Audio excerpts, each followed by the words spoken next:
तो बाबा जगानंद, क्या आपने? नहीं, हमने नहीं मारा उस फिरंगी को। उस रात 2 से 2:30 के बीच जगानंद महाराज शमशान भूमि पर नहीं थे।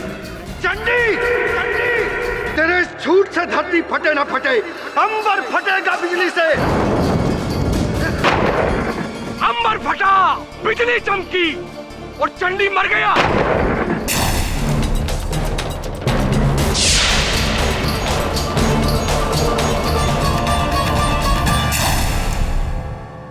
न्यायाधीश महोदय, इस मुकदमे की शुरुआत एक खून के साथ हुई थी, परंतु अब इसकी संख्या 2 हो गई है।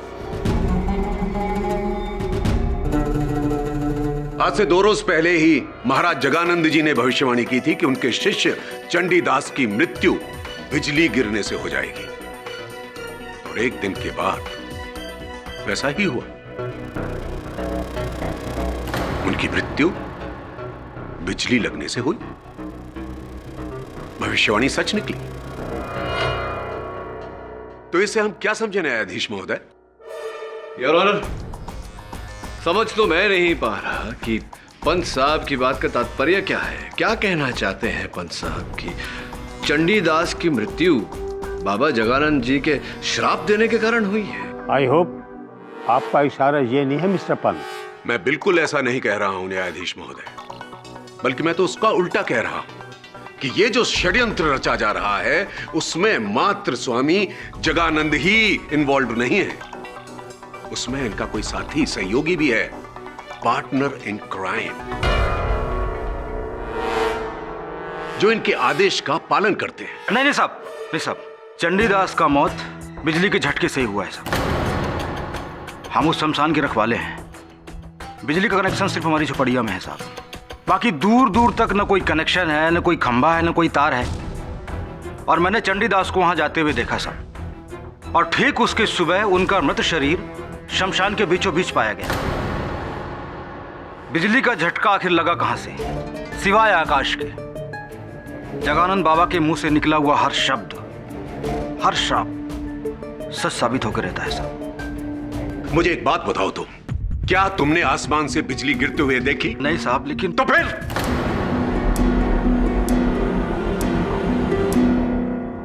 न्यायाधीश महोदय, जो पोस्टमार्टम रिपोर्ट आई है उसमें यह जरूर लिखा हुआ है कि चंडीदास की मृत्यु बिजली का झटका लगने से हुई, परंतु उस करंट का वोल्टेज कितना था यह सिद्ध करना तकरीबन असंभव है।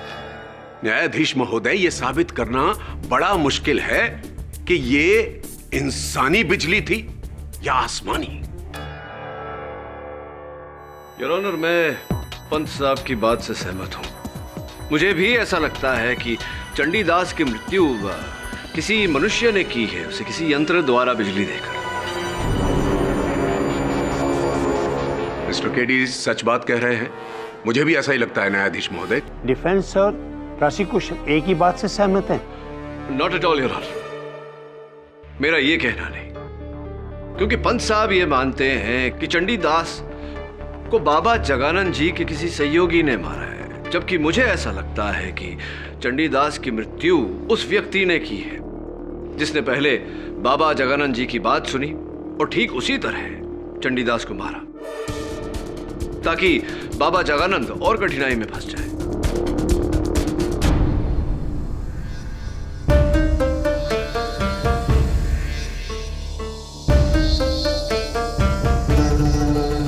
मृग्य महाराज जी, आप जगानंद जी के गुरु हैं। जी, गर्व है मुझे इस बात पर। अवश्य होगा। महाराज जी, एक बात बताएं, उस रात जब चंडीदास की हत्या हुई, जब मृत्यु हुई उनकी, उस समय शमशान में आप और घोरियों का गुट वहां उपस्थित था। कोई विचित्र बात देखी आप लोगों ने, सुना कुछ? विचित्र तो मैं यहां देख रहा हूं कि किस तरह से तुम सब एक सत्य से पीठ घुमाए खड़े हो। जगानंद मेरा सबसे उज्जवल शिष्य है और मां शमशान तारा का दुलारा। वो जो कहता है, जो चाहता है, मां शमशान तारा झट से उसकी मन देती है।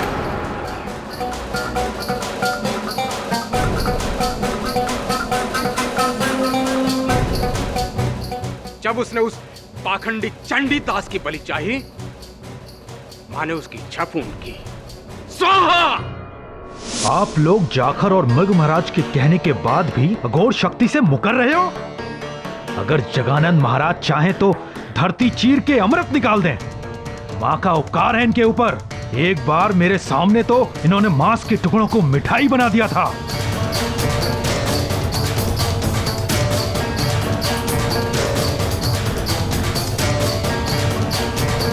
हर हर महादेव! हर हर महादेव!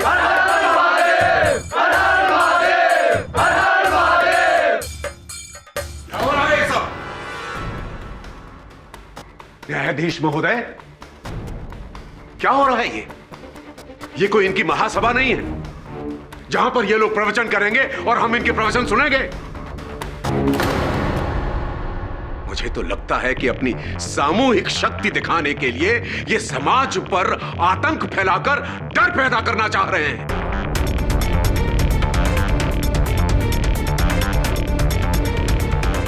जबकि असलियत यह है कि ये सब कुछ इनका सरदार मृग करवा रहा है, उसी ने कराए हैं ये घिनौने खत। चुप हो जा नास्तिक!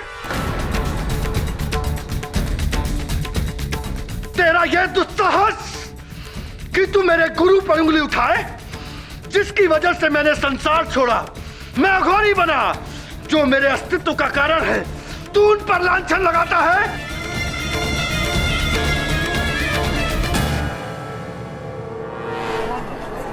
Order order! शांत हो जाइए जगानंद जी। अरे शांत तो ये होगा सदा के लिए। पंत, दिल की बीमारी है ना तुझे? अब देख तेरे इस घोर अपमान के लिए कैसे तेरे दिल की धड़कनें तुझसे लूट कर चली जाती है। तू मरेगा तू।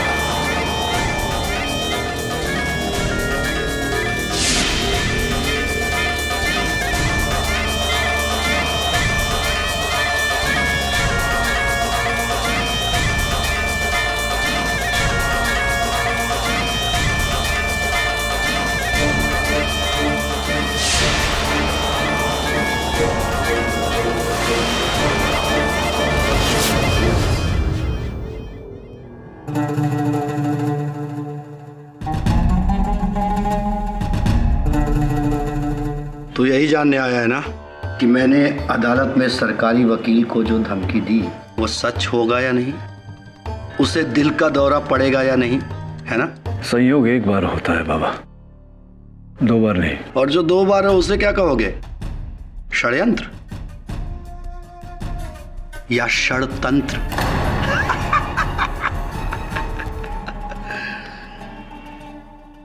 वैसे केडी, तुमने मुझे एक बात बताई नहीं। तुम्हें क्या लगता है चंडीदास को मैंने मारा है? नहीं, ऐसा नहीं लगता मुझे।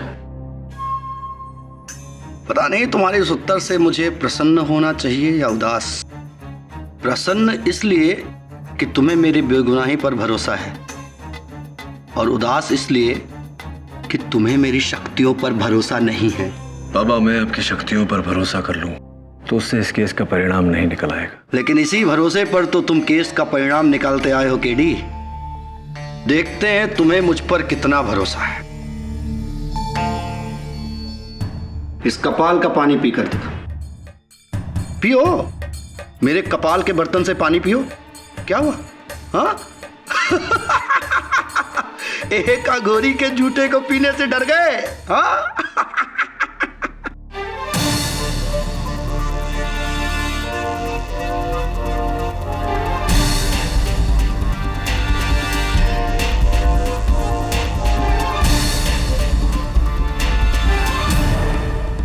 केडी पाठक को डर मनुष्य के झूठ से लगता है, झूठ से लगता है, झूठे से नहीं। उसे उसके पापों की सजा यही मिल रही है। उसका तो यही अंजाम होना था। अब बस जल्द से जल्द उसे जगानंद महाराज स्वामी जी को फांसी की सजा मिल जाए और हमें वो मिल जाए जो हमें चाहिए। फिर शांति ही शांति। बस आप चिंता मत कीजिए, हम कल परसों तक वापस लौट आएंगे। जी रखते हैं। जय सिया राम।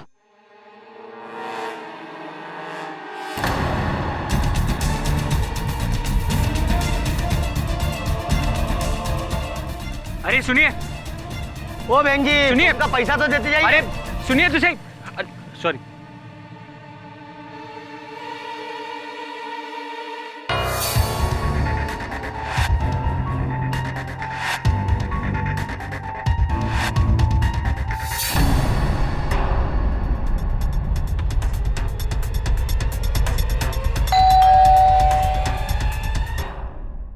आ गए आप? दीजिए।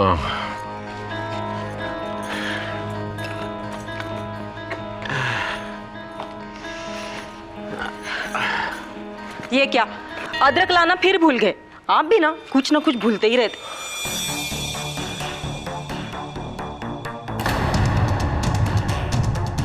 क्या हुआ? आपकी तबीयत तो ठीक है ना? अरे पता नहीं कौन सी धुनकी में रहता हूं मैं। बाजार में सड़क क्रॉस कर रहा था तो जीप के नीचे आते आते बचा। तब से बड़ा जी घबरा रहा है। जरा पानी ले आओ। आप भी ना उस अघोरी की बात को लेकर पूरी रात सोए नहीं। ये सब वहम है, ऐसा कुछ नहीं होता। अच्छा एक बात बताओ, उससे कैसे पता चला कि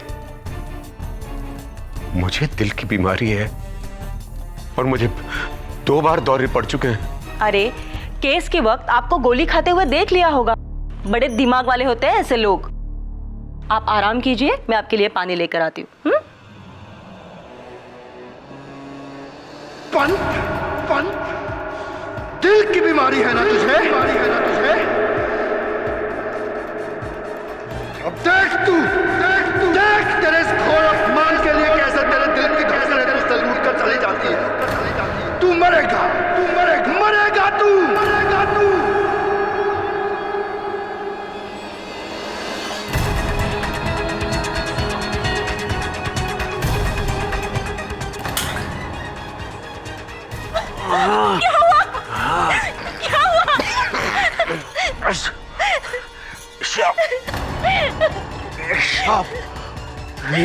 क्या हो गया आपको?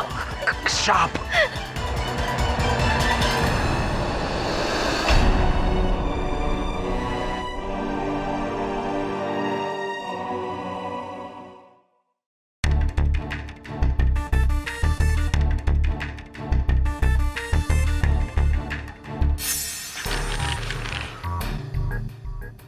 किसी टेलर की रसीद है। लगता है दुलारी देवी किसी आसपास के गांव में ही रहती है। कौन हो सकती है सर? और जगानंद की मौत क्यों चाहेगी? I don't know Varun, but I will find out.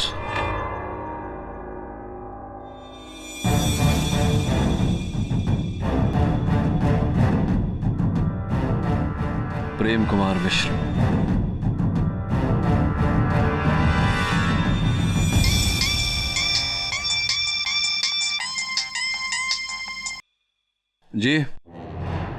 जी बोल रहा हूं। कैसे? ठीक है। क्या हुआ sir? Any problem? Prosecutor Pant की मृत्यु हो गई। ओह नो, कैसे? हार्ट अटैक, दिल का दौरा। अघोरी की बात तो सच निकली यार। पाठक साहब, केडी साहब, hello, myself Gokul Pandey sir. Pant साहब की जगह मुझे नियुक्त किया गया है इस केस पे। अच्छी वेलकम टू द केस। कैसे हैं आप? बहुत बुरे हाल हैं सर। अब आपके मुवक्किल के श्राप के बाद पंत साहब परलोक से हार गए तो इस केस पे कोई हाथ डालने को तैयार ही नहीं था। अब इन बाबाओं के श्राप सच्चे होते हैं झूठे ये तो पता नहीं, लेकिन जिंदगी और मौत तो बहुत बड़ी सच्चाई है ना सर। देखो नहीं माने पंच साहब तो निकल लिए ना। क्यों ये केस लिया क्यों फिर आपने? मेरे ऊपर तो ऊपर से बहुत दबाव आया था, वरना मैं पागल हूं इस केस को लड़ता। आपसे एक रिक्वेस्ट है सर। बोलिए ना। अपने मौकिल को थोड़ा ना कंट्रोल में रखिएगा। वो शराब मतलब मुझे शराब ना दे दे कहीं। देखिए मैं I will be very well behaved. I mean मैं आपको ज्यादा चैलेंज भी नहीं करूंगा सर। अरे पांडे साहब, निश्चिंत होकर अपना कार्यक्रम कीजिए। एक दिन तो हम सभी को ऊपर जाना है, सूनर और लेटर, है ना? घंटी बज गई। जय Sitaram. All the best to me sir. भाई पहले आप। नहीं आपसे। अदालत की कार्रवाई शुरू की जाए। जी सर। शुरू करें बाबा जी? सर, मिस्टर पंत और पाठक जी अब तक जिसे इंसानी हत्याकांड समझ रहे हैं, वो दोनों इंसानी हत्याकांड नहीं हो सकते सर, क्योंकि चंडीदास मरा आकाश से बिजली गिरने से और पंत साहब पूरे हुए दिल का दौरा पड़ने से। ये दोनों काम इंसानी काम कैसे हो सकते हैं? कोई इंसान कैसे आकाश से बिजली गिरा सकता है? कैसे कोई किसी का दिल को रोक सकता है? यानी तुम्हारा ये कहना है कि ये अलौकिक घटनाएं हैं? और नहीं तो क्या सर।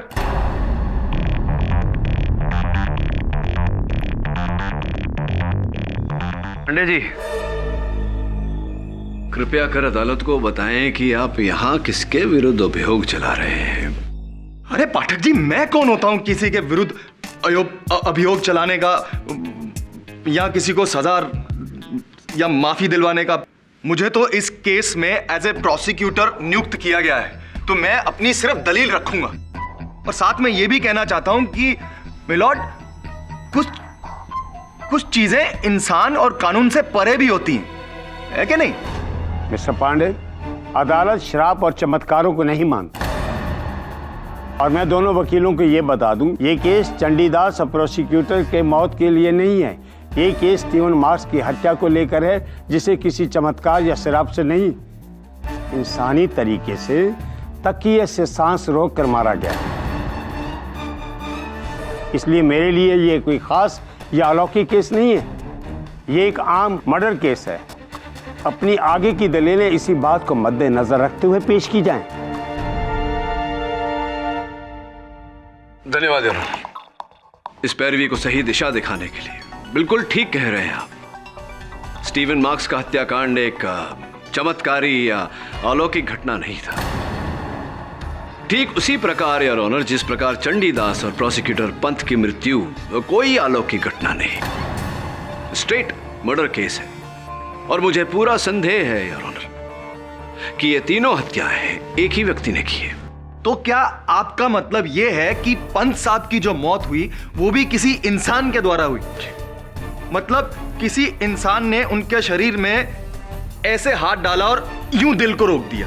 नहीं नहीं नहीं नहीं नहीं पंडित जी, ऐसा नहीं है। मैं समझाता हूं।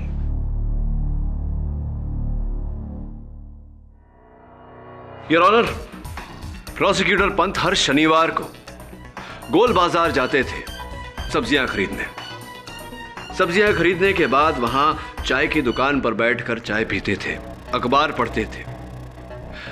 देश की राजनैतिक स्थिति पर वाद अनुवाद करने के बाद घर लौटते थे। केवल 20 वर्षों से उनका यही नित्य कर्म था। तो ये कि उनके पोस्टमार्टम रिपोर्ट के अनुसार योर ऑनर, यह स्पष्ट है कि उनकी मृत्यु दिल का दौरा पड़ने के कारण हुई। इस सूची में एक छोटी सी जानकारी भी है योर ऑनर, वो ये कि उनकी अंतड़ियों की जांच से पाया गया कि आखिरी पदार्थ जो उनके पेट में गया था उसी दुकान की चाय है। विचित्र बात है यार, उस दिन प्रोसिक्यूटर पंत की चाय में भृंग कायम मिलाया गया।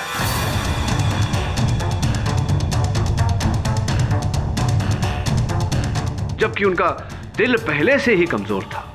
उसके बाद तेज रफ्तार से गुजरती हुई जीप द्वारा उन्हें सदमा पहुंचाया गया और उनके दिल की रफ्तार इतनी तेज हो गई कि वो दिल के दौरे की कगार पर आकर खड़े हो गए।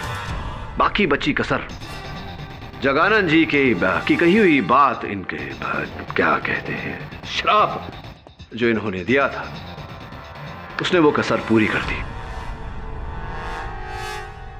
कुल मिला के योर ऑनर, प्रोसिक्यूटर पंथ died of induced heart attack, प्रेरित दिल का दौरा योर ऑनर।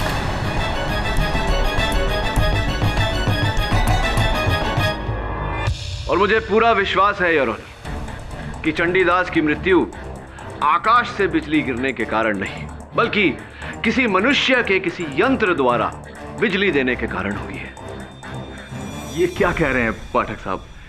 मतलब असल में कोई इंसान होना तो चाहिए, तो आपके हिसाब से फिर किसने किया ये? बताता हूं। सबसे पहले योर ऑनर, गुंडेरा गांव की दुलारी देवी को मैं कटघरे में बुलाने की अनुमति चाहता हूं। अनुमति है।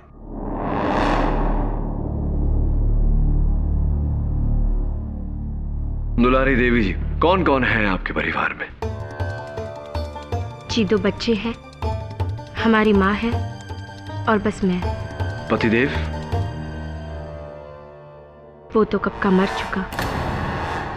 वैसे ही मर चुके हैं, किंतु आपके मांग में तो अभी सिंदूर लगा हुआ है। मेरा पति मेरे लिए मर चुका है।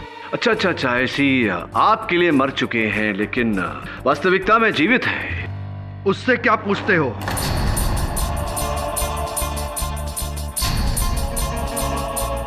मैं बताता हूं। इसका पति जिंदा है, मैं हूं इसका पति।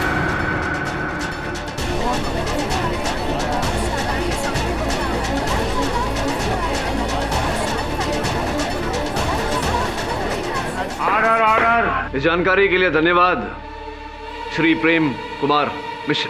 प्रेम कुमार मिश्रा मैं था जब ये मेरी धर्मपत्नी थी। 16 साल पहले मैंने गृहस्थाश्रम का जीवन त्याग दिया। अब मुझे इससे और इसके संसार से कोई लेना देना नहीं।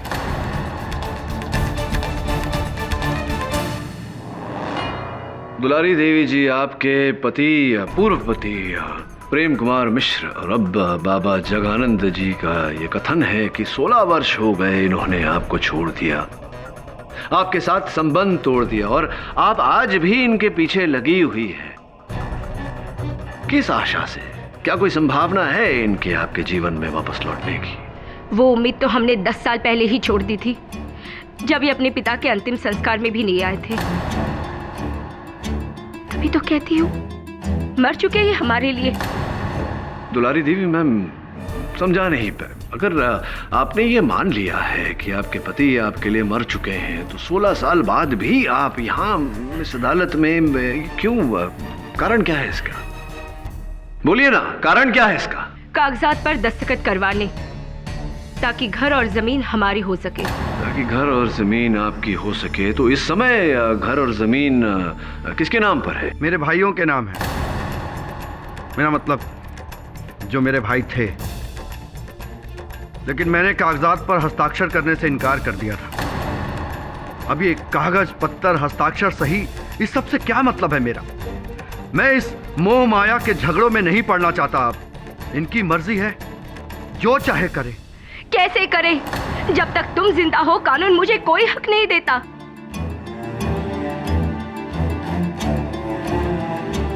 वहां तुम्हारे भाई जमीन पर कब्जा किए बैठे हैं। अरे मेरा ना सही, अपने बच्चों का तो सोचो। साधक की कोई संतान नहीं होती। तो फिर क्यों पैदा की संतान? क्यों की शादी? हमारा जीवन बर्बाद करने से पहले क्यों नहीं बने साधक? Please Shanti. प्लॉट, ये क्या हो रहा है? ये एक क्रिमिनल कोर्ट है जहां हम लोग मर्डर केस को सुलझाने की कोशिश कर रहे हैं। पांडे जी, दुलारी देवी को यहाँ केवल इस कारण बुलाया गया है ताकि इस बात की पुष्टि हो सके। वैसे भी इनका घरेलू मामला है, क्यों बाबा को क्रोध दिला रहे? तो दुलारी देवी जी, अगर बाबा जगानंद जी को सजा हो जाती है फांसी की, तब तो ये घर, ये जमीन कानूनन आप ही के नाम पे हो जाएगा। हो जाएगा ना? हो जाएगा या नहीं? जी लेकिन इसका मतलब ये तो नहीं कि हमने इन्हें फंसाया। नहीं नहीं नहीं, मैंने ऐसा कब कहा? अच्छा ये बताइए कि जब पंत साहब वहां बाजार में उस चाय की दुकान पर चाय पी रहे थे, आप भी वहां इर्द गिर्द मंडरा रही थी ना? आप थी ना वहां? आप थी या नहीं वहां? हाँ तो मैंने उनकी चाय में कुछ नहीं मिलाया। और जब मिस्टर स्टीवन मार्क्स की हत्या हुई थी, आप उस वक्त शमशान में भी थी वहां, अब थी ना? मैं वहां नहीं थी। सरासर झूठ बोल रही है सर। ये वहीं पे थी, मैंने खुद देखा था इसे पेड़ के पीछे छुपते हुए। और इतना ही नहीं सर, चंडी दास के मौत के समय भी छुप के हमारी बातें सुन रही थी। सर मुझे तो लगता है ना इसका कोई कनेक्शन है। मुझे भी लगता है दिव्येंदु जी कि कुछ तो कनेक्शन है। थैंक यू वेरी मच, बहुत बहुत धन्यवाद। एक आखिरी प्रश्न पूछना चाहता हूं आपसे, वो ये कि एक बार जरा मैं कंफर्म कर लूं प्रश्न। डिटेल यही कहीं होनी चाहिए।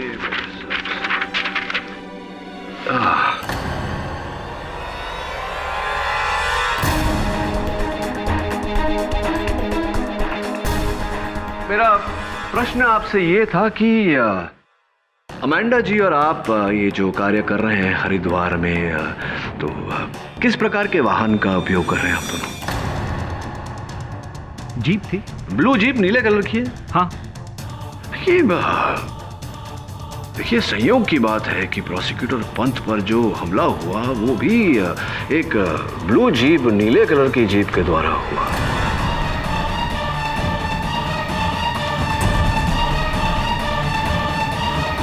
श्योर के संयोग ही होगा। अब बैठिए प्लीज। अरे हाँ, कांग्रेचुलेशंस फॉर द वेडिंग, शादी के लिए। किसकी शादी सर? आपकी दिव्येंदु जी, आपकी और अमांडा जी।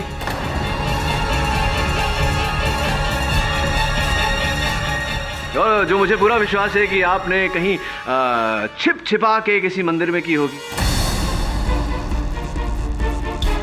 वो देखिए अमांडा जी अपना मंगलसूत्र छिपा रही है, किंतु आप अपना ये शादी की अंगूठी कहां छिपाएंगे आप, योर ऑनर? Nice ring. तो चक्कर उल्टा है दिव्येंदु जी। स्टीवन मार्क्स अमांडा को नहीं, अमांडा जी और आप मिलकर स्टीवन मार्क्स को धोखा दे रहे थे। Am I right or am I right?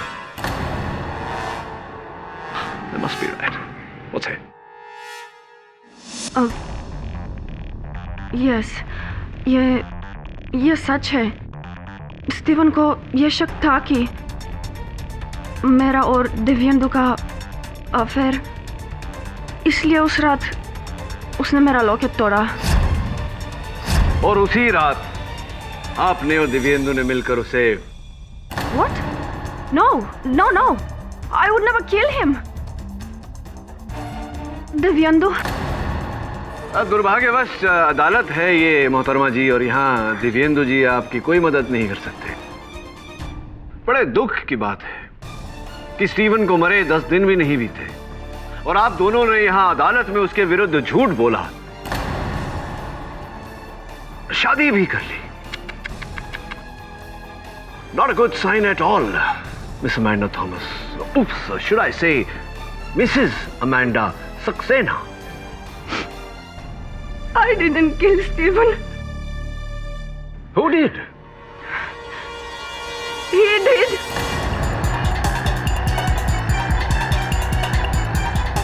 Steven के डेथ के एक दिन बाद ये मुझसे मिलने मेरे टेंट में आया था। जय शिव शंभो। जय शिव शंभो। मैडम जी, हमारे गुरुदेव आपसे कुछ बात करना चाहते हैं, सीक्रेट है। देखो, जो हो गया सो हो गया। जगानंद को उसकी गलती की सजा कानून देगा, लेकिन तुम हमें क्यों सजा दे रही हो? I don't understand. तुम्हारी व्रत चित्र डॉक्यूमेंट्री, उसका मुख्य शीर्षक जगानंद ही था ना? अब हमें बना लो। लेकिन अगर जगानंद जेल से फ्री हुए तो? उसकी तुम चिंता मत करो, वो असंभव है। झूठ बोलेगी लड़की, बाबा लोग ऐसा नहीं कर सकते।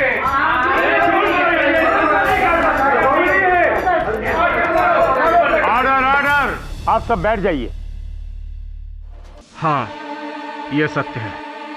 जगानंद के बदले हम पर वृत्तित बनाने का प्रस्ताव हमने ही रखा था, लेकिन अब सोचते हैं कि हमें ऐसा नहीं करना चाहिए था। चंडीदास के बहकावे में आना हमारी कमजोरी थी, लेकिन इससे आप सिद्ध क्या करेंगे?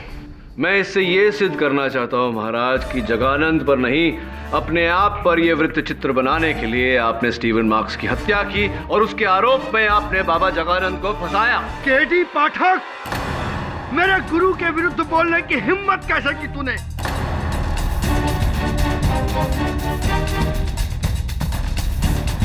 माफी मांग वरना औरों की तरह मैं तुझे भी अभी यहीं खत्म कर दूंगा। जगानंद जी, आप तभी बोलेंगे जब मैं शांत हो जाइए, वरना गुरु जी कुछ भी गलत नहीं कह रहे हैं। मैं स्वयं मानता हूँ कि मेरे गुरु मुझसे 1000 गुना ज्ञानी हैं और मुझसे ज्यादा ज्ञानी होने के नाते ये वृत्त चित्र उन्हीं पर बनना चाहिए था। हाँ, योग्य हैं आपके गुरुदेव, और इतने योग्य हैं कि पूरे हरिद्वार में ब्रिंग कायम जड़ी बूटी केवल इन्हीं के पास उपलब्ध है और इसी जड़ी बूटी से योर ऑनर प्रोसिक्यूटर पंथ की हत्या की गई है। इन्होंने की है ये हत्या। ये हम पर कत्ल का दूसरा आरोप लगा रहे हैं। ये क्या हो रहा है बिल्कुल जगन्नाथ? अरे अघोरी को तो 7 खून माफ है। केडी पाठक, हाँ, मेरे गुरु के विरुद्ध बोलने की हिम्मत कैसे की तूने? माफी मांग माफी मांग वरना औरों की तरह मैं तुझे भी अभी यहीं खत्म कर दूंगा। अच्छा, केडी साहब रुको, सुनाइए आप, माफी मांग लीजिए। सुनाइए मौत का फरमान। मैं भी तो सुनूं कि कौन कैसे कब मारेगा मुझे। सुनाइए। अब पानी सर से ऊपर उठ गया केडी पाठक, तो सुन, तू इसी पानी में डूब कर मरेगा। आज की रात तू डूब कर मरेगा केडी पाठक।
ये रास्ता तो नदी की तरफ जा रहा है।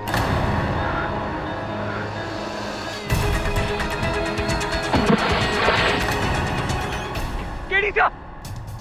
केडी साहब! केडी साहब! क्या केडी पाठक नदी में डूब गया? मैं पूरी रात वहीं था, ना तो वो पानी से बाहर निकले और ना ही होटल लौटे, और पुलिस सुबह से उन्हें ढूंढ रही है, लेकिन उन्हें सिर्फ केडीसा का जैकेट मिला। जज साहब, ये तो जगन्नाथ जी का कहा एक और सच हो गया। 7 में से 4 इनके श्राप से केडी साहब। ये श्राप नहीं है योर ऑनर, ये काम एक इंसान का है। सर, मुझे उस कमरे से एक अघोरी की परछाई दिखी और जमीन पर वो बेहोश करने की दवा। सर, कोई केडी सर को बेहोश करके नदी में ढकेलना चाहता था, ताकि जो कुछ भी जगानंद जी ने कहा है वो फिर से सच हो जाए। इस घटना को कोई और गवाह है? ये सारा कांड शमशान घाट के पास हुआ है। वहां मृग महाराज की टोली और रखवाला जाकर होंगे। शायद उन्हें कुछ पता हो। हम सब अपने डेरे पर थे। अचानक किसी के भागने की आवाज सुनी, लेकिन हमने किसी को भागते देखा नहीं। मेरे सारे साधक भी मेरे साथ ही थे। यह लड़का हमें बदनाम कर रहा है। केडी पाठक को नदी पर किसी अघोरी ने नहीं, बल्कि खुद उसकी मौत उसे नदी पर खींच लाई थी।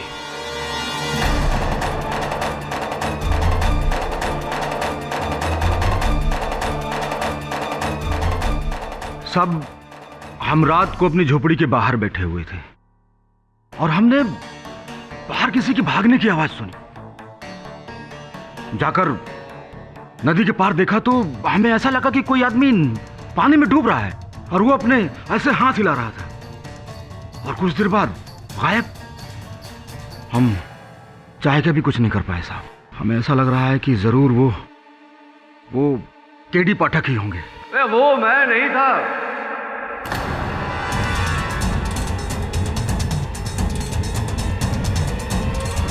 केडी? मैं वहां कैसे डूब सकता हूँ? संभव ही नहीं। योर ऑनर, वास्तविकता ये है कि वो एक बड़ा सा पत्थर था जो मैंने स्वयं पानी में डाला था कि लोगों को ये भ्रम हो कि मैं पानी में डूब रहा हूँ। योर ऑनर, ये खेल था जो अब से नहीं, शुरुआत से मैं क्षमा चाहता हूँ, हम खेल रहे थे। मेरे इशारे पर बाबा जगानंद जी ने मुझे झूठ मूठ का जानबूझकर श्राप दिया ताकि हत्यारा इनका श्राप पूरा करने के लिए, मुझे मारने के लिए, मुझे डुबाने के लिए बाहर निकले और हम उसे धर लें। सुनाइए मौत का फरमान, मैं भी तो सुनूं कि कौन कैसे कब मारेगा मुझे। सुनाइए। तू इसी पानी में डूब कर मरेगा आज की रात। दुर्भाग्यवश योर ऑनर, उसका पीछा हमने किया लेकिन हत्यारा मेरे हाथ में नहीं आया। हाँ, उसकी ये जो विग है, उसका चोगा, ये मेरे हाथ में आया।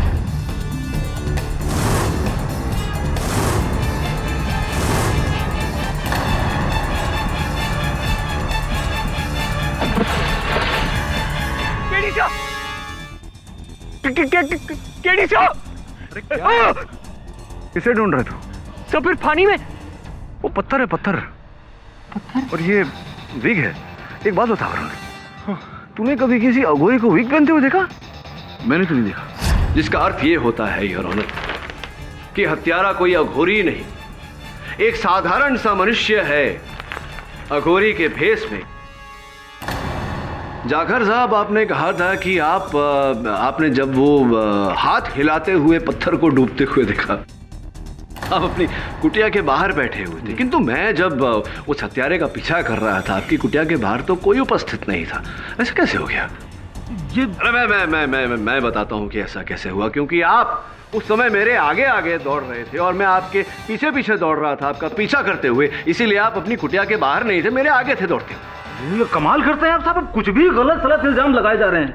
अरे जाखर साहब, ऐसा कैसे हो सकता है? कौन हो सकता है? अगर आप नहीं तो ये चोगा होगा, कुछ आप ही होंगे। हो सकता है ये फिरंगी लड़की हो या ये दिव्येंदु हो। हाँ, हो सकता है।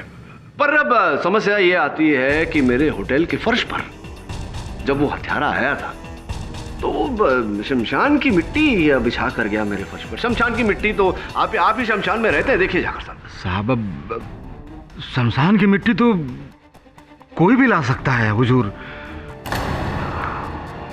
ये भी बात सही है, शमशान की मिट्टी तो कोई भी ला सकता है, लेकिन उस शमशान की मिट्टी पर जो नंगे पांव का निशान था, मुझे पूरा विश्वास है जाकर साहब कि अगर उस पांव के निशान को आपके पांव के साथ मिला दिया जाए तो एक समान निकलेगा। लेकिन मैं जूते पहने होता साहब, और जूता किसी का भी हो सकता है। आप जूता पहनकर आए थे मेरे? हाँ साहब।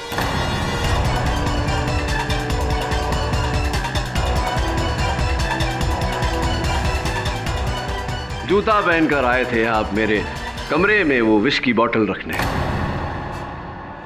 अरे हाँ, मैं एक बात तो बताना भूल ही गया। मेरे सहायक वरुण ने जब उस विष के बोतल की टेस्टिंग करवाई तो फोरेंसिक्स की जांच से ये पता चला है कि उस पर आप ही की उंगलियों के निशान है। जाकर साहब पूरी तरह से फंस गए। अगर सत्य बोलते हैं तो हो सकता है कि न्यायाधीश महोदय रहम खाकर आपकी सजा थोड़ी है ना? लटकाए नहीं, आपको जीवित रखे। क्या करना चाहते हैं? सब मैंने ही की है वो हत्याएं।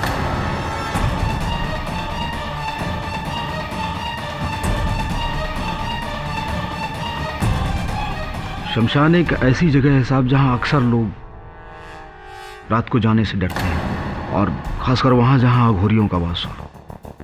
मैंने इसी चीज का फायदा उठाया साहब, और वहां चरस का धंधा शुरू कर दिया। इसकी भनक उस अंग्रेज स्टीवन को लग गई, और उसने मेरे झोपड़े में रखे हुए उस 20 किलो चरस को देख लिया साहब, और फिर मैंने ठाना कि अब किसी भी कीमत में इस अंग्रेज को मारना है। फिर मुझे काम आया बाबा जगानंद जी का दिया हुआ वो श्राप। मैंने उसी रात उनका वेश धारण किया है,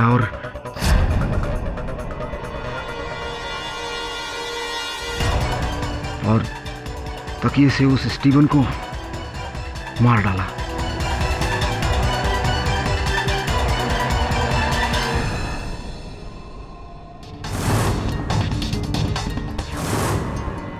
और तकिए से अपने निशान को मिटा के गहरी नींद में सो रहे बाबा जगानंद जी की उंगलियों के निशान उस तकिए में लगा दिया साहब।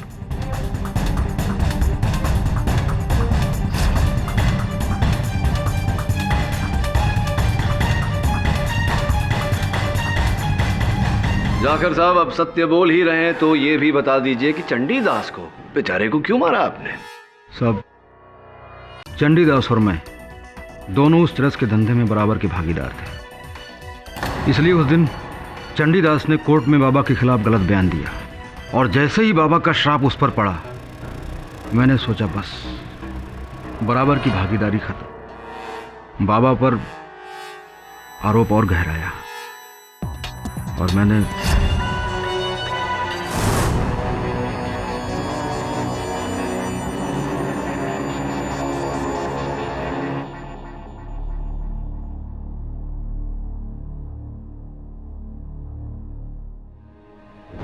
और उसकी मृत शरीर को शमशान के बीचों बीच लेकर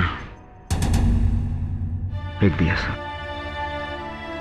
बाकी प्रोसिक्यूटर पंत साहब का विवरण तो केडी साहब कर ही चुके हैं। हाँ, और मेरे अंत का विवरण तो आप कर चुके हैं। अब आपके अंत का विवरण न्यायाधीश महोदय करेंगे। Your honour, the defence rests. अदालत इस नतीजे पर पहुंची है कि जाखर नारायण ने स्टीवन मार्क, चंडीदास और प्रोसिक्यूटर विश्वनाथ पंत की हत्या की है, इसलिए उसे फौरन हिरासत में लेने का हुक्म दिया जाता है। स्टीवन मार्क के कत्ल से जगानंद जी को बाइज्जत बरी किया जाता है। The case is closed.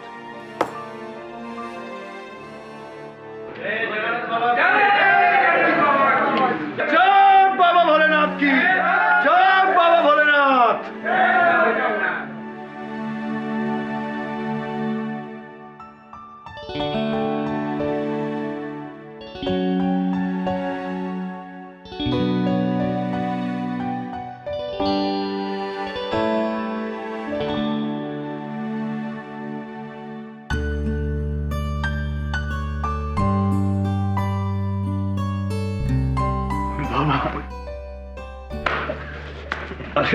खुश रहा बच्चा। केडी, आज तूने एक साधक को सिद्ध कर दिया है। तेरे होते हुए शहरी हो या अघोरी, 7 खून तो क्या, उसे 1 खून भी माफ नहीं हो सकता। बच्चा, बहुत श्राप दे लिए, अब आशीर्वाद देता हूं। जा, जल्दी ही तेरे पिता से मिलन होगा, देखते रहना। जय हो बाबा भोलेनाथ की। जय भोले बाबा की। सुना ना आपने इन्होंने क्या कहा? बस देखते रहना।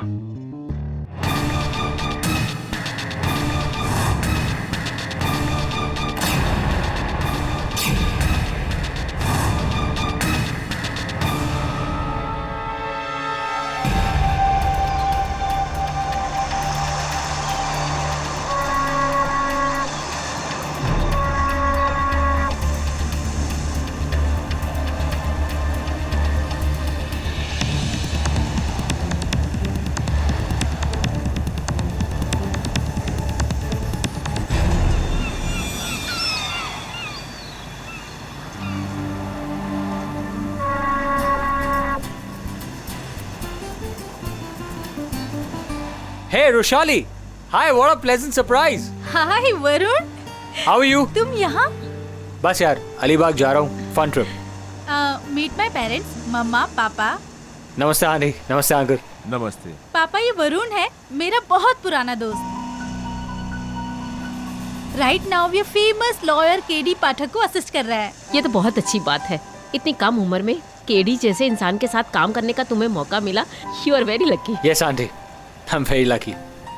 और बताओ, अपना पहला केस कब लड़ रहे हो? बहुत जल्द. And trust me, मैं अपने सारे केसेस जीतूंगा. तुम देखना मैं क्या क्या करता हूँ आगे. क्या बात है? बहुत परेशान लग रहे हो. कब से देख रहे हो, कोई बात ही नहीं कर रहे. क्या हुआ, बोलो ना. और ये अचानक अलीबाग जाने का विचार? कोई परेशानी नहीं है. तुम ही कह रही थी बार बार कि अलीबाग चलो अलीबाग चलो. अब अलीबाग जा रहे हैं तो बोली क्यों जा रहे हैं. हर बात पे सवाल पूछती हो. अरे लेकिन हुआ क्या है? कुछ नहीं, बस मैं अभी जाके आता हूँ. कहाँ जा रहे हो? अरे तुमसे क्या मतलब है? हाँ, तुम चुपचाप यहाँ बैठो और सामान का ख्याल रखो, समझी?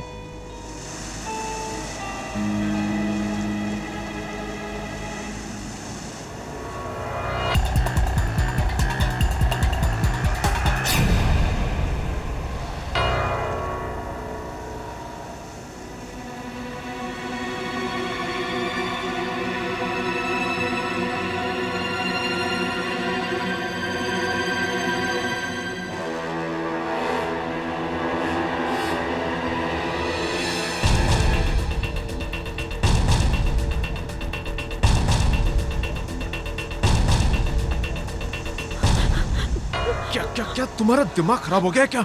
हाँ? ये सब क्या है? मुझे तुमसे बात करनी है. क्या पूछना चाहती हो? पूछो पूछो. ये सब पैसे आए कहाँ से? और ये गन? मैंने कौन सी चीज के लिए पैसे कहाँ से लाए ये पूछने की तुम्हें कोई जरूरत नहीं है. मैं ये जो कुछ कर रहा हूँ ये तुम्हारे लिए और अपनी बेटी के लिए कर रहा हूँ. गन? ये रुपए तुम बोलते? चुप करो. लो मुझे दो. चोरी की है तुमने पैसे? चुप रहो. चुप. सच्ची बताओ, तुम बोलते क्यों नहीं? ये सब क्या हो रहा है? बैठो, सब लोग देख रहे हैं. या बैठो.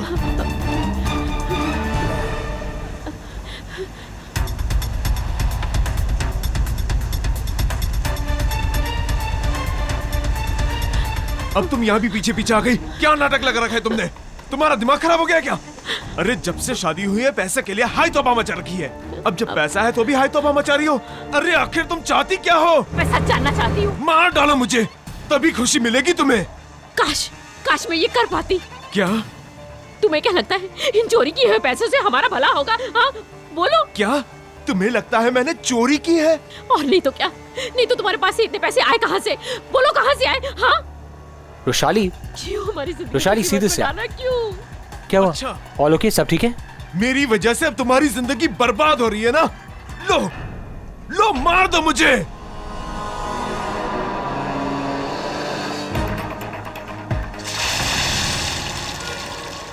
अरे कोई पानी में गिर गया.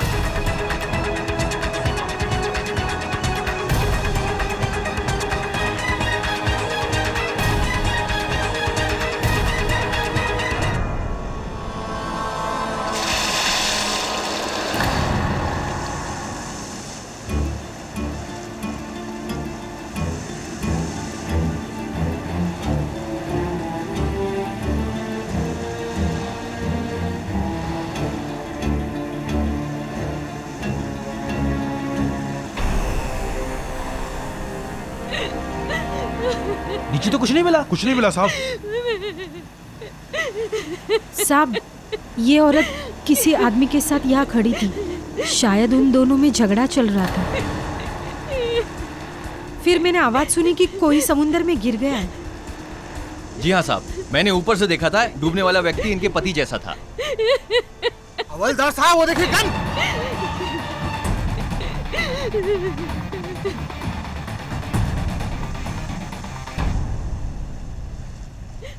इसे अभी अभी गोली चली है. इसकी है गन? ये मेरे पति की गन है.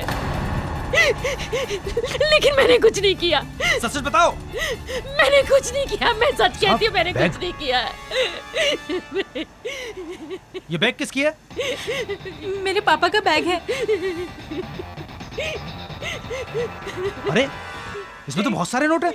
कहाँ से आया? मुझे कुछ नहीं पता, मुझे कुछ नहीं पता। मैंने कुछ नहीं किया, मेरा यकीन कीजिए, मैंने कुछ नहीं किया।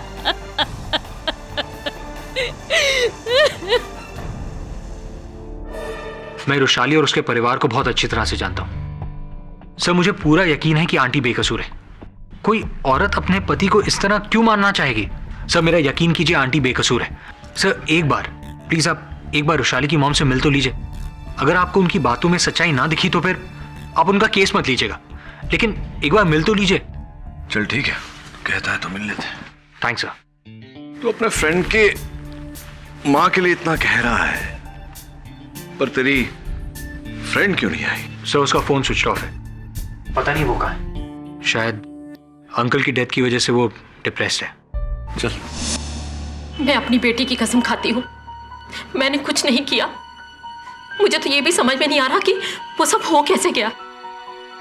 सुधा जी, सच तो ये है कि आपके पति की हत्या हुई है। आपने भले न की हो, किसी न किसी ने तो की है। किसी पर संदेह है आपको? वो कुछ दिनों से डरे डरे रहते थे, परेशान रहते थे, जैसे कोई उनका पीछा कर रहा हो। शादी के बाद से रुपए पैसों की कमी के कारण हम दोनों में झगड़ा हुआ करता था। वो बैंक में क्लर्क थे, जाहिर है पैसे की तो कमी थी ही, लेकिन फेरी में उस दिन उनके बैग में इतने सारे नोटों की गठियां देखकर और वो गन देखकर मैं तो घबरा गई। बस उसी बात को लेकर हम दोनों के बीच में झगड़ा भी हुआ था। अचानक इतने रुपए उनके पास आए कहां से? मुझे नहीं पता, अचानक इतने सारे नोट देखकर मुझे लगा उन्होंने कहीं बैंक से चोरी तो नहीं की, लेकिन अलीबाग जाने से पहले वो बैंक की नौकरी तो छोड़ चुके थे। वरुण, अगर बैंक में चोरी हुई है तो स्पष्ट है कि बैंक वालों ने रिपोर्ट लिखवाई होगी। पता कर जरा। राइट साहब। हाँ, तुम इसे सुधा पुन्नीर। ये अदालत सबसे पहले आपसे ये जानना चाहती है कि 22 दिसंबर की रात जब आप अपने पति और बेटी के साथ अलीबाग जा रहे थे, तो क्या दोनों में कुछ झगड़ा चल रहा था किसी बात पे? जी। क्या वजह थी?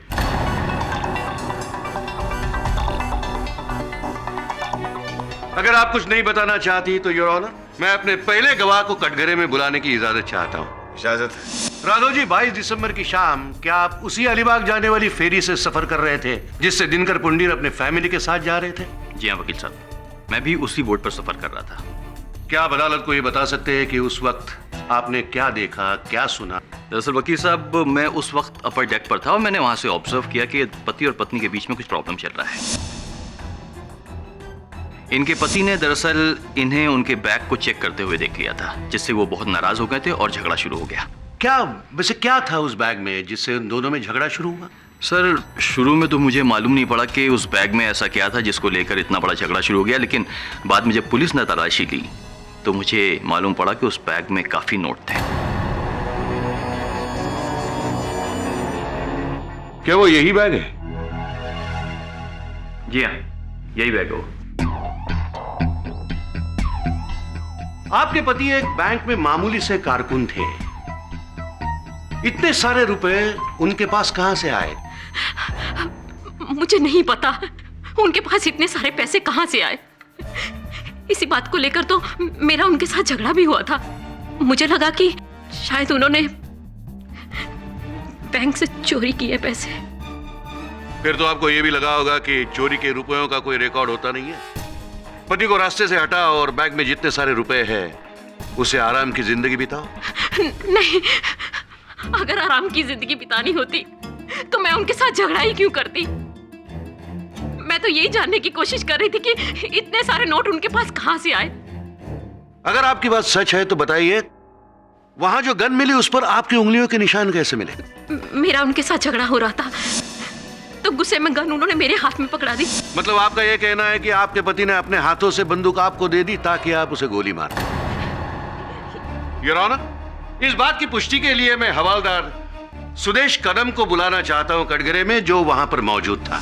क्या इस गन को आप पहचानते हैं? जी हाँ, ये गन उसी लोअर डेक से मिला था और इसमें से गन पाउडर की स्मेल आ रही थी। इससे साफ हो जाता है कि इसी गन से गोली चलाई गई है। और तब मुझे समझ में आया कि डूबने वाले ने अपनी जान बचाने के लिए हाथ पैर क्यों नहीं चलाया, क्योंकि समंदर में धक्का देने के पहले उसे गोली मार दी गई थी।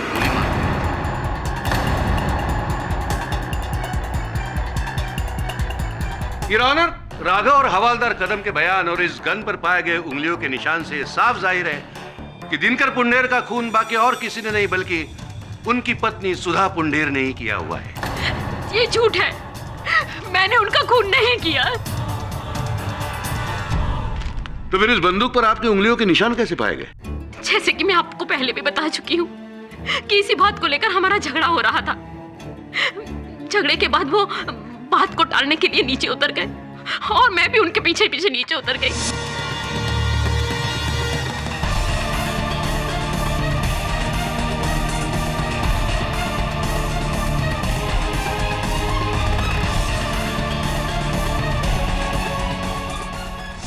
मैं बहुत घबरा गई थी, मैं बहुत डर गई थी। मैं डेक की सीढ़ियों के ऊपर चढ़ने लगी और जैसे मैं सीढ़ियों के पास पहुंची, समुद्र में किसी के गिरने की आवाज आई। जैसे मैं दिनकर की तरफ भागी, दिनकर वहां नहीं थे। दिनकर नहीं थे।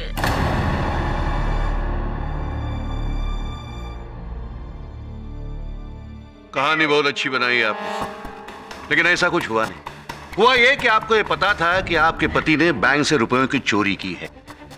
इन्हें अपने पति से नहीं, उन रुपयों से प्यार था, इसलिए सही मौका देखकर अपने पति के रिवॉल्वर से ही उन्हें गोली मार दी और इन्होंने उन्हें समुद्र में ढकेल दिया।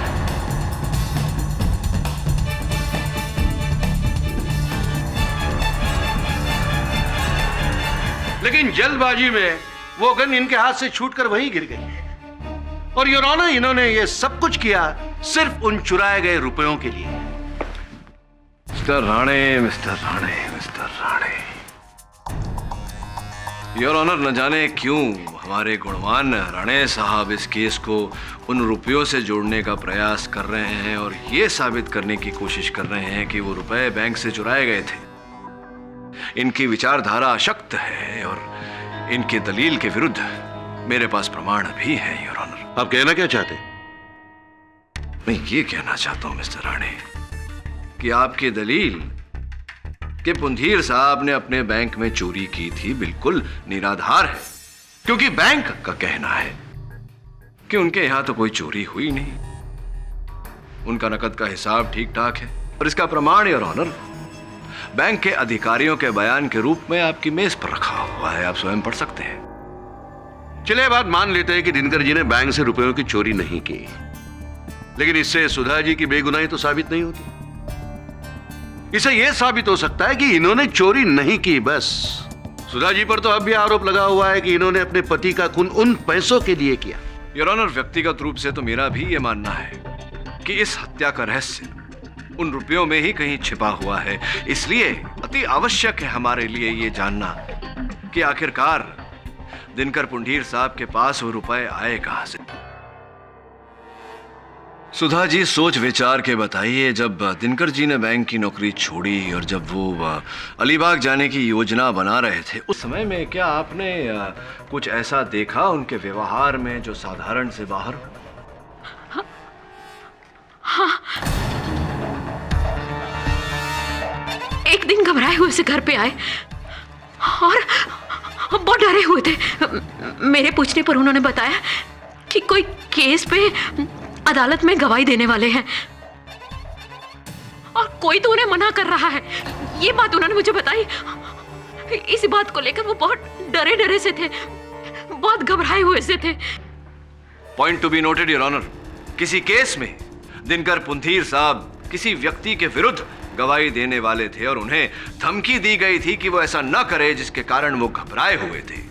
हो सकता है कि उन्हें वो रुपए इसी कारणवश दिए गए हो। योर ऑनर, दिनकर पुंडीर किसके लिए, कब, कहां विटनेस की हैसियत से हाजिर रहने वाले थे, इसका इस केस से कोई ताल्लुक नहीं। मुझे लगता है योर ऑनर कि अदालत का ऐसे वक्त बर्बाद करने से बेहतर है कि हम अपने अपने मुद्दों पर बोले। और अहम मुद्दा यही है कि दिनकर जी और सुधा जी के बीच पैसों की वजह से ही झगड़े होते थे, जिसके अहम गवाह है उनकी अपनी बेटी रुशादी। क्या रुशाली पुंडेर इस समय अदालत में मौजूद हैं? जी नहीं योर ऑनर, उसके नाम से समन निकला हुआ था, लेकिन सुधा जी के अरेस्ट के एक दिन बाद वो लापता हो गई।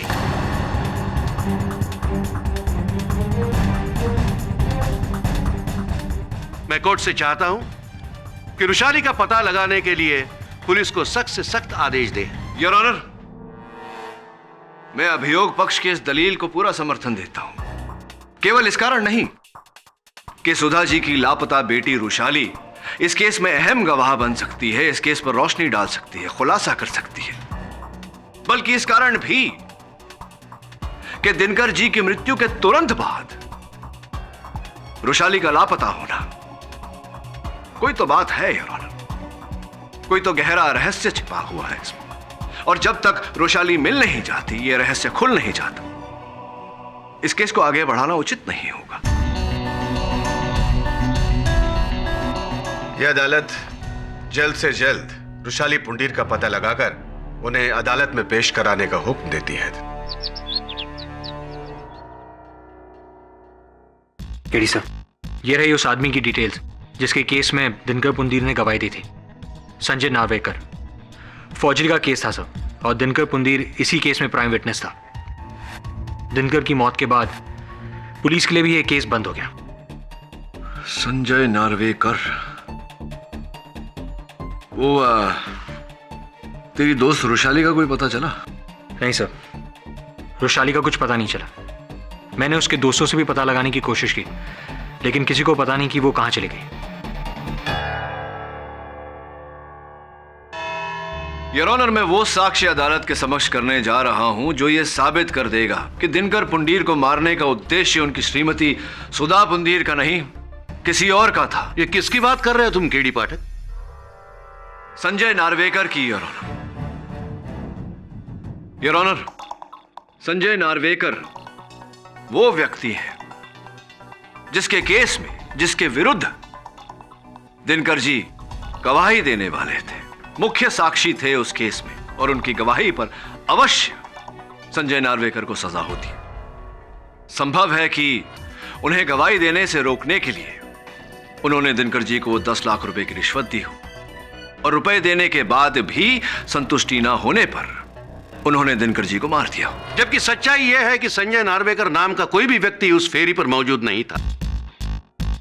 मौजूद थी तो सिर्फ सुधा पुंडीर।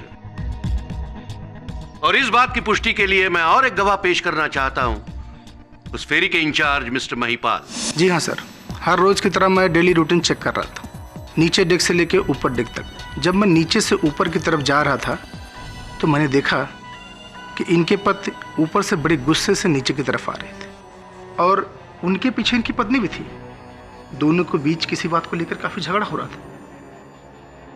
फिर किसी के पानी में गिरने की आवाज आई और किसी ने आवाज लगाई। फिर मैं ऊपर से नीचे की तरफ भाग गया। फिर मैंने देखा कि ये वहीं खड़ी थी, लेकिन इनके पति वहां नहीं थे। इसका अर्थ ये हुआ महिपाल जी, अगर आपको आपत्ति ना हो तो राणे साहब, इसका अर्थ ये हुआ कि आपने स्वयं दिनकर पुंडीर को पानी में गिरते हुए नहीं देखा, ना ही सुधा पुंडीर को उन्हें ढकेलते हुए देखा। किसी दूसरे व्यक्ति ने आवाज लगाई, तब आपका ध्यान उस तरफ आकर्षित हुआ। क्या सही है? जी हाँ सर। तो कौन था वो व्यक्ति जिसने आवाज लगाई थी? ये राघव जी।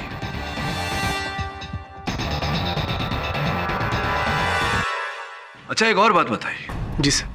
राघव जी ने अपने कथन में बताया था हमें कि एक बार पहले भी दिनकर जी नीचे गए थे लोअर डेक पे, और आपने कहा कि आप लोअर डेक पर ही थे, तो आपने वहां लोअर डेक पे उन्हें देखा था पहले, लड़ाई के पहले, हादसा होने के? जी जी जी जी बिल्कुल। क्या कर रहे थे उस समय? ये उस लड़की से बात कर रहे थे जो व्हील चेयर पर किसी को लेकर के आई थी सर।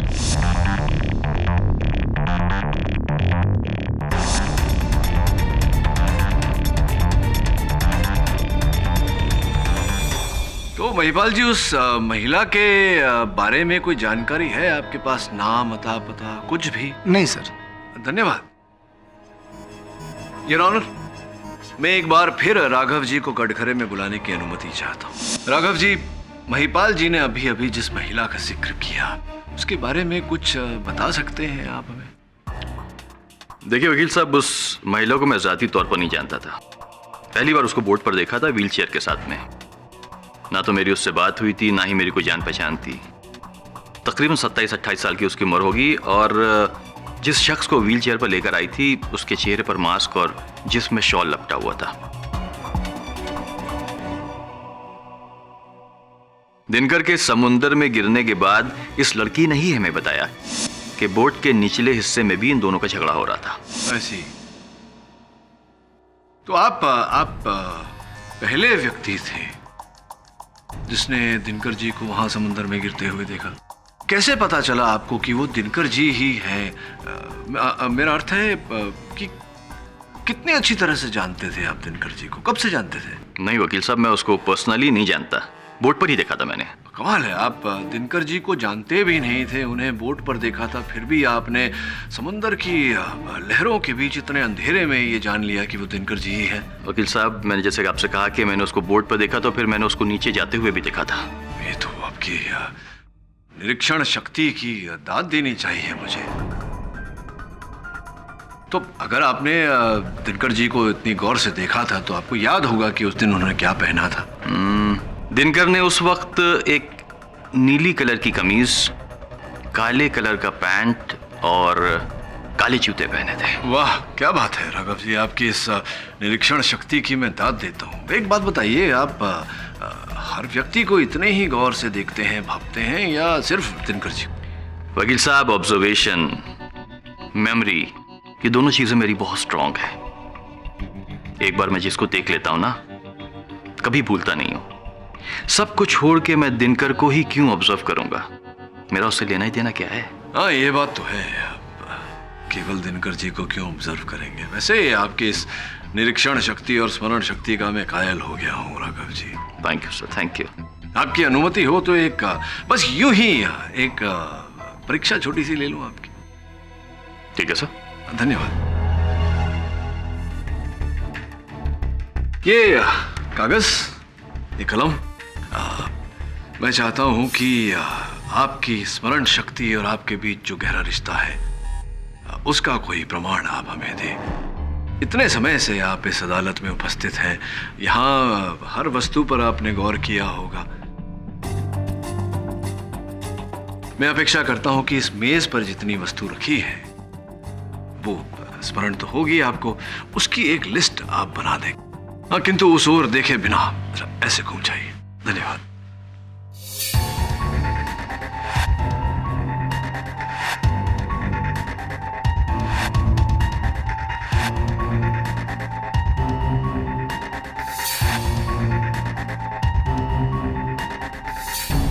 Yes sir. धन्यवाद। क्या बात है राघव जी, वाकई आपकी याददाश्त का कोई जवाब नहीं। बिना देखे ही आपने मेज पर पड़ी हुई हर वस्तु को क्रमांकित कर दिया। Objection your honour. Mister KD Pathak ये भूल रहे हैं कि हम यहाँ किसी की याददाश्त की परीक्षा लेने नहीं, बल्कि एक खून के सिलसिले में बहस कर रहे हैं। क्षमा चाहता हूं योर ऑनर, मेरा उद्देश्य अदालत का समय व्यर्थ करने का नहीं था। राघव जी से ये पूछताछ आवश्यक थी। अगर आपकी पूछताछ पूरी हो गई हो तो अदालत की कार्यवाही आगे शुरू की जाए। ऑफ कोर्स योर ऑनर, इस केस से जुड़ा एक ऐसा व्यक्ति है जिसके कथन के बिना इस केस में कोई भी निर्णय पर आना उचित नहीं होगा। वो महिला जिसके साथ लोअर डेक पर दिनकर जी वार्तालाप कर रहे थे, वो इस केस की चश्मदीद गवाह है, आई विटनेस योर ऑनर, और उनकी कथन के बिना आगे बढ़ना उचित नहीं होगा। इसलिए मैं अदालत से दरख्वास्त करता हूं कि उन्हें अदालत में बुलाया जाए।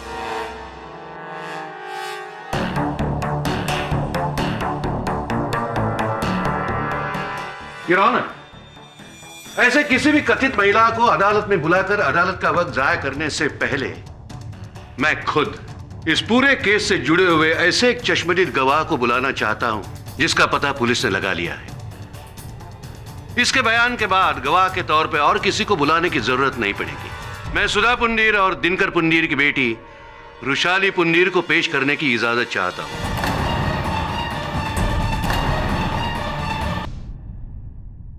वृषाली जी, सबसे पहले आप अदालत से ये बताइए कि इतने दिन से आप कहां लापता थी? आप कोर्ट में हाजिर क्यों नहीं हुई? क्या इसलिए नहीं हाजिर हुई कि आप ये जानती थी कि आपके माताजी ने ही आपके पिताजी का खून किया है? क्या मैं सच नहीं कह रहा हूं? हाँ हाँ, ये सच है, ये सच है। इन्होंने ही मारा है मेरे पापा को। इन्होंने ही मारा है मेरे पापा को।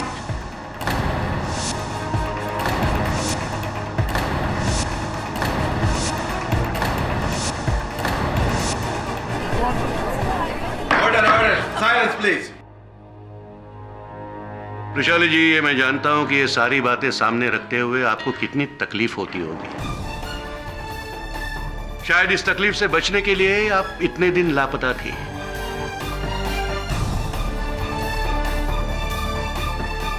फिर भी अदालत के लिए यह जानना बहुत जरूरी है कि आखिर हुआ क्या था। हमेशा की तरह उस दिन भी मेरे मॉम डैड के बीच लड़ाई हो रही थी। फिर वो नीचे चले गए। मैं ऊपर की डेक पे रेलिंग के पास खड़ी थी। मैंने देखा कि वो दोनों नीचे की डेक पे रेलिंग के पास खड़े होकर झगड़ रहे हैं। और फिर मैंने अपनी मम्मा के हाथ में एक गन देखी। पर जब तक मैं नीचे पहुंची तब तक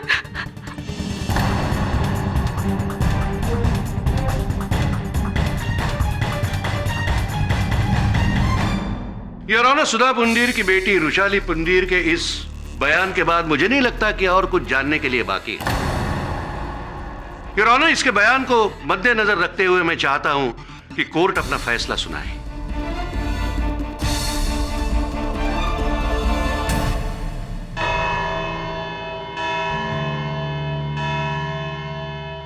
यह अदालत मुलतवी की जाती है।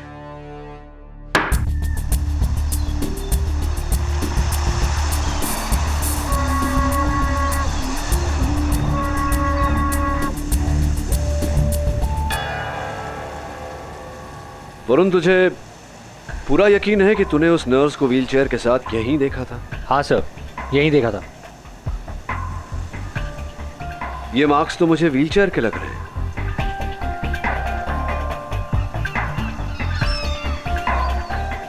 व्हाइट पाउडर, दानेदार, मार्बल पाउडर। ऐसा पाउडर तो सिर्फ मार्बल फैक्ट्री के आसपास ही होता है। सर, दिनकर ने जिस संजय नार्वेकर के लिए गवाही दी थी उसका घर भी मार्बल फैक्ट्री के पास ही है। हाँ, अब तक का सार वरुण। दिनकर पुंडीर संजय नार्वेकर के केस में गवाही देने वाला था, जिससे संजय नार्वेकर को सजा हो सकती थी। और संजय नार्वेकर का घर मार्बल फैक्ट्री के आसपास है, जिसके पाउडर का निशान इस फेरी पर है। तो जाहिर सी बात है कि नर्स के व्हीलचेयर से लगी है। प्रॉब्लम सिर्फ इतना है वरुण कि अब तक न उस नर्स का पता चला है और न उसके पेशेंट का। तू एक काम कर, ये पता लगा कि वो नर्स इस फेरी से अपने पेशेंट को लेकर अलीबाग के किस घर में गई थी।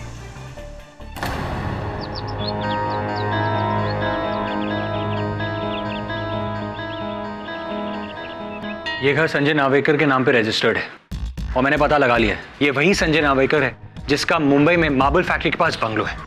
इस वक्त घर पे कोई नहीं, लेकिन पड़ोसी का कहना है कि 22 तारीख को एक औरत एक पेशेंट को लेकर व्हीलचेयर पर यहां आई थी।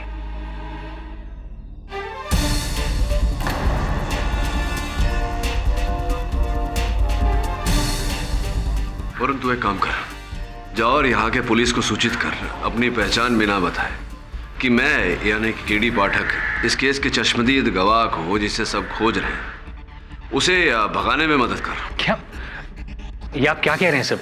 जो कह रहा हूं सही कर रहा हूं, तू बस कर। Alright sir.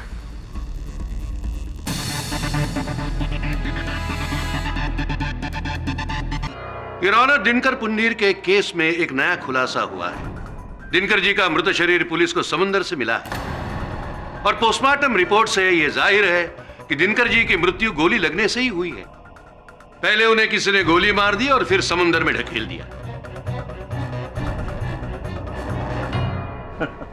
राणे साहब बड़े नटखट हैं यहाँ। योर ऑनर, राणे साहब अपनी सुविधा के लिए अदालत से एक बात छिपा रहे हैं। वो ये कि फोरेंसिक्स रिपोर्ट के अनुसार जो गोली दिनकर जी के मृत शरीर से पाई गई, वो गोली इस बंदूक से, यानी कि जो बंदूक पुलिस ने फेरी पर से बरामद की थी, उस बंदूक से नहीं चलाई गई थी। इसके चलते प्रोसिक्यूशन का आरोप कि मेरे मुवक्किल ने सबसे पहले अपने पति को गोली मारी, उसके बाद उन्हें समंदर में ढकेला, ये आरोप बेबुनियाद है योर ऑनर, निराधार है। अगर केडी पाठक को अपने क्लाइंट के बेगुनाही पर इतना ही भरोसा है तो क्या केडी अदालत को यह बताने की कोशिश करेंगे कि इस वारदात के चश्मदीद गवाह को वहां से उन्होंने भगाने की कोशिश क्यों की? क्या कह रहे हैं आप? अच्छा, आपने अगर ये नहीं किया तो क्या आप बताएंगे कि अलीबाग के संजय नार्वेकर के घर आप क्यों गए थे? मैं? हाँ, संजय नार्वेकर?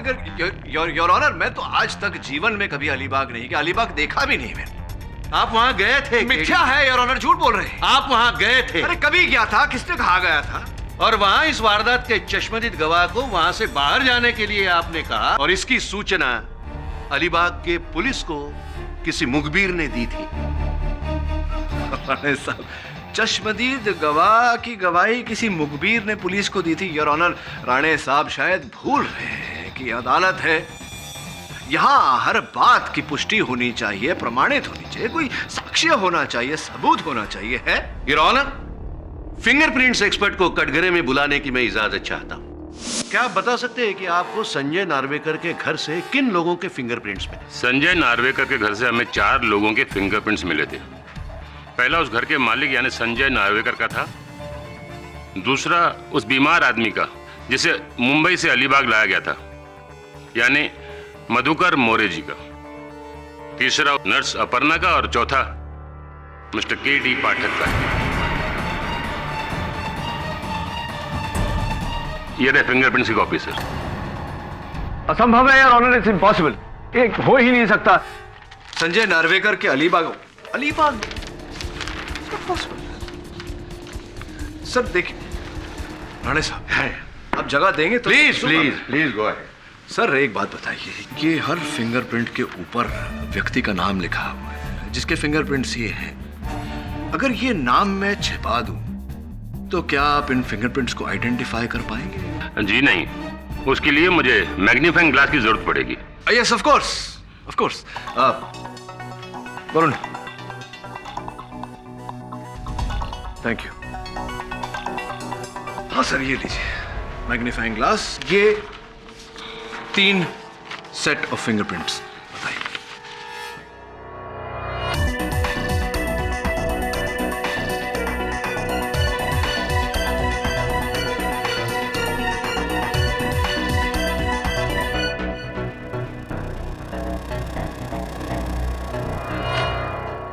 ये दोनों फिंगरप्रिंट्स एक ही आदमी के हैं। ये दोनों फिंगरप्रिंट्स एक ही व्यक्ति के हैं तो स्पष्ट है कि इनके ऊपर जो नाम होगा वो एक ही व्यक्ति का होगा। Sure sir. मधुकर मोरे, दिनकर पुंदीर। ऐसा कैसे हो गया सर? क्योंकि विश्व का बच्चा जानता है फिंगरप्रिंट अंकल कि 2 अलग अलग व्यक्ति के एक समान फिंगरप्रिंट्स नहीं हो सकते। एग्जैक्टली। मेरा प्रश्न ये है योर ऑनर के पुलिस के अनुसार दिनकर जी की मृत्यु 22 दिसंबर को हुई थी। अगर उनकी मृत्यु 22 दिसंबर को हुई थी तो संजय नार्वेकर के अलीबाग वाले घर पर 26 दिसंबर को उनकी उंगलियों की छाप कैसे पड़ सकती है?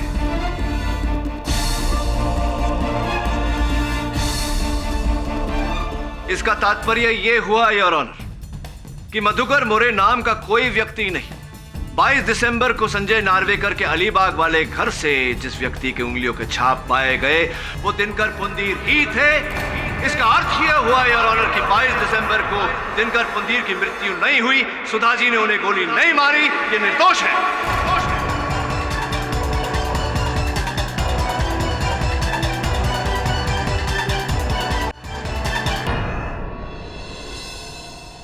ऑब्जेक्शन योर ऑनर, इन फिंगरप्रिंट्स की पूरी तरह से जांच करने से पहले कहना मुश्किल है कि दिनकर पुंडीर और मधुकर मोरे के फिंगरप्रिंट्स आपस में मैच करते हैं।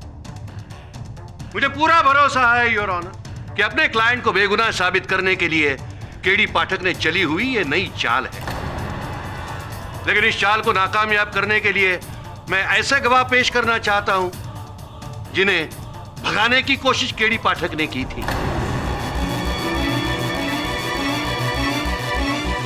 मैं नर्स अपर्णा को कटघरे में पेश करने की इजाजत चाहता हूं।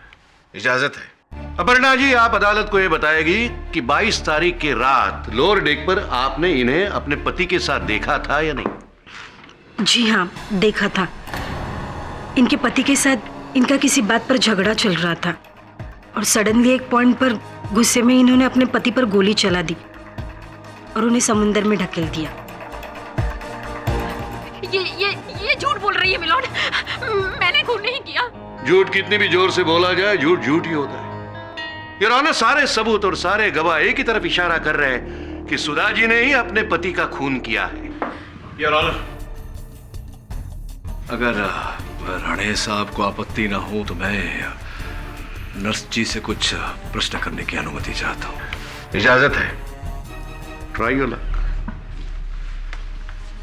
हाँ तो नर्स जी, संजय नार्वेकर जानती थी आप उन्हें? जी नहीं, मैं उनसे कभी नहीं मिली। कभी नहीं मिली? बड़ी आश्चर्यजनक बात है कि जिस व्यक्ति से आप कभी मिली नहीं, जिसे जानती भी नहीं थी, एक रोगी को लेकर आप उनके घर चली गई। ऐसा कैसे हो गया? देखिए, मैं एक नर्स हूँ। मुझे पेशेंट को अलीबाग के एक एड्रेस पर पहुंचाने के लिए कहा गया था, सो मैंने पहुंचा दिया। ये बताइए कि हत्या की तारीख पर उस फेरी के लोअर डेक पे निचले हिस्से पर पुंधीर साहब आपसे मिलने आए थे, आप दोनों मिले? नहीं तो वो मुझसे मिलने के लिए क्यों आएंगे?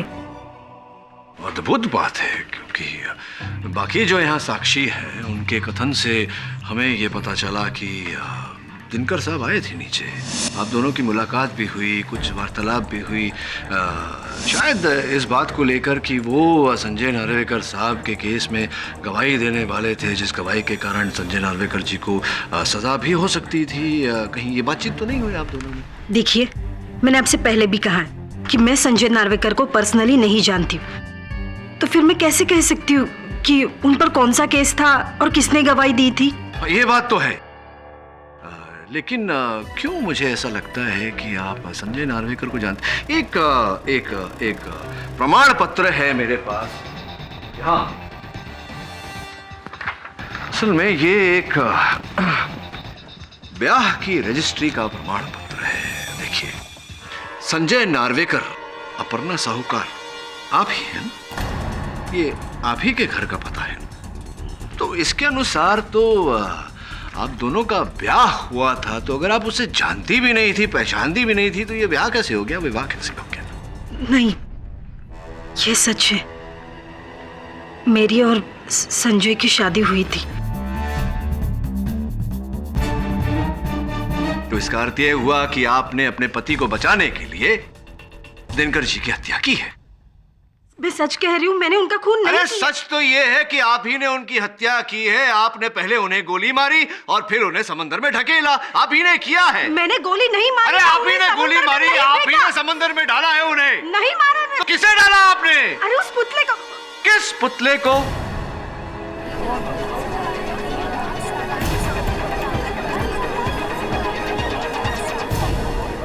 Order order. अपर्णा जी, क्यों कोई किसी पुतले को समुद्र में डालेगा? क्या आवश्यकता पड़ गई आपको उस पुतले को समुद्र में डालने की? क्यों डाला आपने उस पुतले को समुद्र में? उस दिन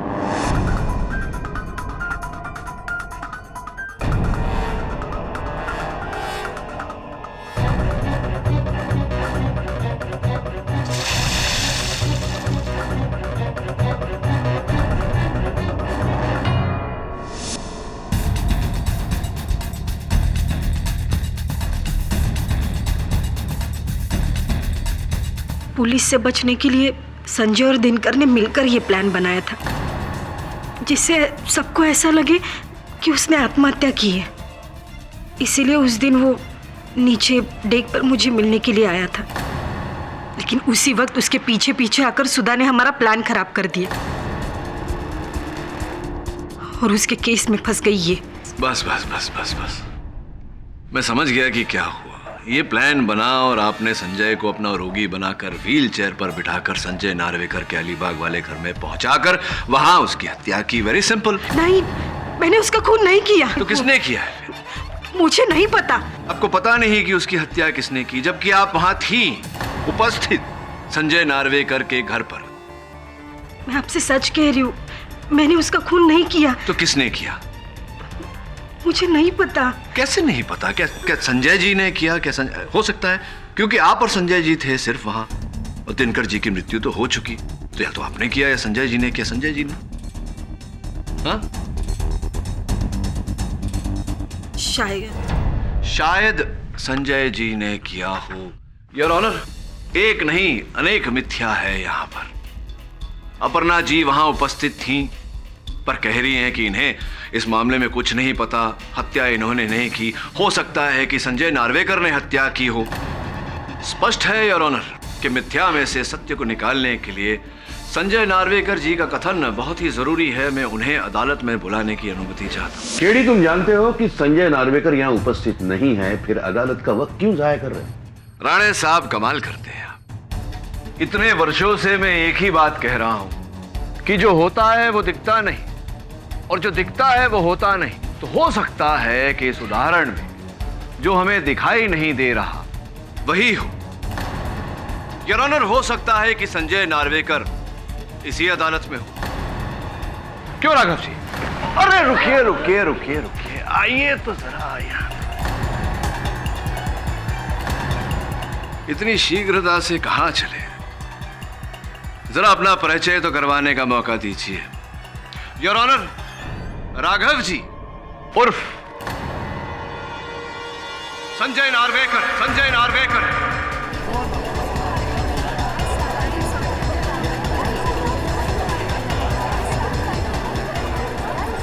ऑर्डर ऑर्डर। राघव जी उर्फ संजय नार्वेकर जी। चेहरे पर नकली दाढ़ी, मूंछ, चश्मा लगाकर चेहरा बदलना तो बहुत ही सरल है, किंतु अपनी उंगलियों के निशान और हस्तलेख बदलना कठिन नहीं, असंभव है। याद है हम दोनों ने एक स्मरण शक्ति का खेल खेला था यहां अदालत में। बस उस कलम पर आपकी उंगलियों के निशान और कागज पर आपका हस्तलेख, इन दोनों के गहरे संबंध ने आपका ये खेल खत्म कर दिया।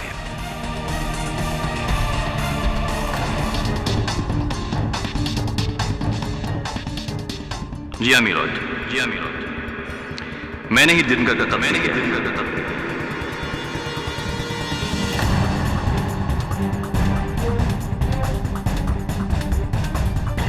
वकील साहब, मैंने उसे 10 लाख रुपए दिए थे अपना मुंह बंद रखने के लिए। 10 लाख रुपए उसकी 20 बच्चों के लिए काफी थे, और मैंने उससे यह भी वादा किया कि नकली खून के बदले में उसको और पैसे दूंगा। मैं उसकी पत्नी को फंसाना नहीं चाहता था, लेकिन बार बार वो दिनकर के पीछे आती गई और सारा खेल बिगाड़ दिया। जब दिनकर को यह पता चला कि उसके ही कत्ल में उसकी बीवी गिरफ्तार हो गई है, वो पुलिस से मिलने की कोशिश करने लगा, अपने आप को गिरफ्तार कराने की कोशिश करने लगा, जो कि मैं नहीं चाहता था। मैंने सोचा कि अभी भी अगर उसकी लाश मिलती तो उसके कत्ल का इल्जाम उसकी बीवी पर ही जाएगा, इसलिए मैंने उसका कत्ल कर दिया और खुद सेफ हो गया। The defense rests, Your Honor. सारे सबूतों और गवाहों को मद्देनजर रखते हुए यह अदालत सुधा पुंडीर को बाइज्जत बरी करती है। संजय नार्वेकर और उनकी पत्नी अपर्णा नार्वेकर के खिलाफ हत्या का केस चलाने का हुक्म देती है। The case is closed.